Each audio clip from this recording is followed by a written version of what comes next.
Okay, so welcome to session 2 for the Crop and Livestock Workshop. This is where we're going to have a look at the financial modelling and some of the options for energy efficiencies and ways you can reduce energy costs. Have your workbook ready and let's get stuck into it. So in this session, we'll have a look at the financial modelling. We'll also take into account the case studies. We'll have a bit of a reality check about the data you currently have. And finally, we'll look at the ideas warehouse as full of options for you to start reducing energy. Firstly, let's have a look at the financial modelling. The University of Southern Queensland has developed two tools, a benchmarking graph and a MAC graph. Both use your energy use data to calculate the potential savings in dollars you could have on your farm.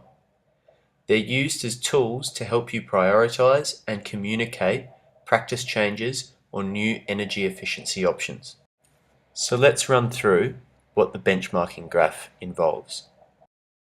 The benchmarking graph that has been developed evaluates your energy costs against a benchmark farm, in this case, the case study. It identifies the broad operational areas, for instance harvesting, where you could save the most money. It then focuses your energy efficiency investments to an operational level. The marginal abatement cost curve, or MAC, goes one step further and evaluates your energy costs against specific energy projects, for instance LPG injection. It looks at the marginal cost of abating 1 tonne of carbon dioxide in financial terms. Think of that as around 370 litres of diesel. This is a tool to help you further focus your energy efficiency investments to a project level. Let's have a look at the case studies. They're in your workbook, so take some time to pause the video, read through the case studies. They're important because we've used them to illustrate the financial modelling. So for the purpose of the online workshop, what we've done is develop a model farm using the case study data to illustrate just how the financial modelling works. The model farm also illustrates the level of energy data that participants require to take part in the financial modelling. So this table represents the level 2 data that is used for the model farm in the financial modelling. The term level 2 comes from the National Standards for Energy Auditing, and a level 2 set of data means that you can break your on-farm energy usage down into a number of operations, such as planting or harvesting, as you can see. The same level of data has been collected for the livestock side of the model farm. It's really important that you take note of this level 2 data because that's the level that you require as a farmer to take part in the financial modelling yourself, and more importantly, to start making good investment decisions around which operations on your farm you should target in reducing energy. Do you have this level of data for your own farming operation? Could you attribute energy figures and costs to specific operations like harvesting or spraying in your own operation? If you don't have level 2 data, don't worry, we'll touch on that in session 3, simple approaches to monitoring. So, before we have a look at the financial modelling, quick quiz. Which car over the period of its life is environmentally less expensive from a life cycle analysis point of view? The Jeep Wrangler at the top, the Hummer on the left, the Mercedes Maybach on the bottom, or the Toyota Prius on the right? If you guessed the Jeep Wrangler, then you'd be right. At roughly 57 cents per kilometre, it's by far the cheapest car out of the 4 over the period of its life. The reason the Toyota Prius is so expensive is because of the battery. The energy that goes into producing and disposing of that battery is a significant cost. The reason the car example is important is because it illustrates the concept of embodied energy. In all the energy sources you use on your farm, a certain cost is incorporated into those for the production. For instance, 2.5 litres a hectare of Roundup equals 25 kilograms of CO2. It's important to keep this in mind because the cost of this energy is passed on to you as a consumer. Right, so the benchmarking comes in both table and graphical form. As we talked about earlier, you need the level 2 data to take part. And here you can see it listed in the rows as spraying, planting, harvesting, trucks and harvest, and animal management. The model farm data has then been inputted in these operations for litres per hectare of diesel and the hectares covered. The benchmarking tool does the calculations and then gives you a cost per operation and then shows you the potential savings in litres and dollars that model farm could get if it brought itself to benchmark practice against the other case study. And here is the graphical representation of those dollar savings.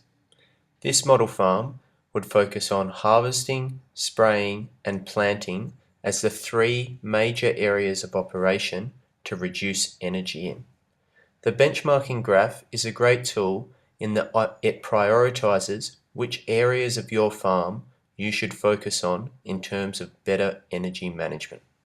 So, remember this financial example from session 1?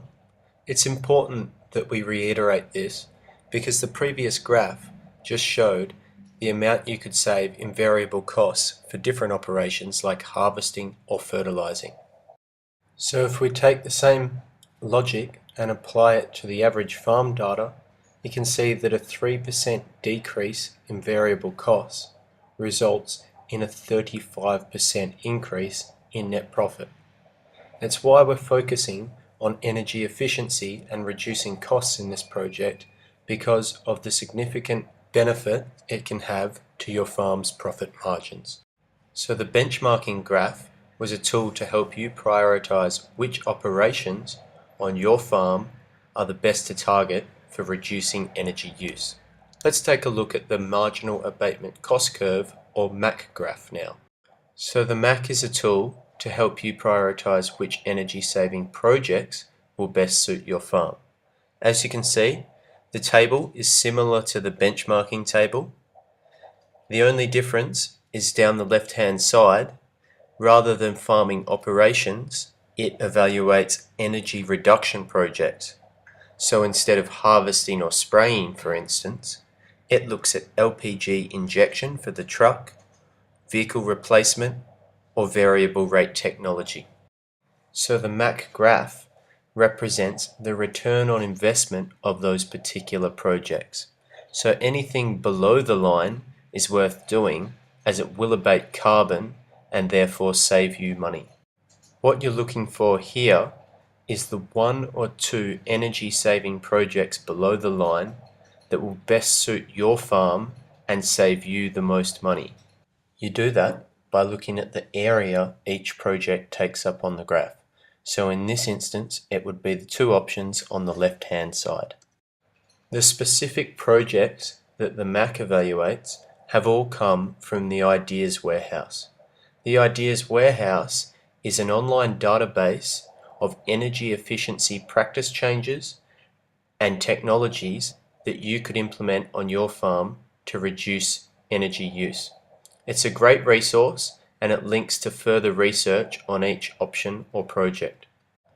This resource has been the most popular in the face-to-face workshops. What we're going to do in a moment is have a workshop session looking through the Ideas Warehouse and picking out some of the projects that excite us the most and would be most suitable for our own farming situations. But first, let's summarize the key messages from Session 2, Options for Energy Efficiency in Agriculture. So the key messages from the financial modelling and Session 2 is that the benchmarking graph gives you an area of operation to focus on for energy management on your farm. The MAC graph then goes further and gives you specific energy efficiency options or projects to focus on. And finally, the Ideas Warehouse is a resource available for you to further understand those energy efficiency options and further research and investigate. So it's time for our workshop session on the Ideas Warehouse. What I want you to do is open up the Ideas Warehouse document, which is available on the NEF website. At the same time, I want you to have your energy plan open to page 4. Spend some time looking through the Ideas Warehouse, find some options that interest you, investigate further by clicking on the source link, and in your energy plan, list those top 4 or 5 energy efficiency options that you would like to investigate further and possibly take some action on. This is a great chance to engage with the Ideas Warehouse and spend some time thinking about how you could reduce energy practically on your farm. Thanks for listening. Our next session is session 3 on monitoring, where we'll have a look at how we can start collecting some of that level 2 data.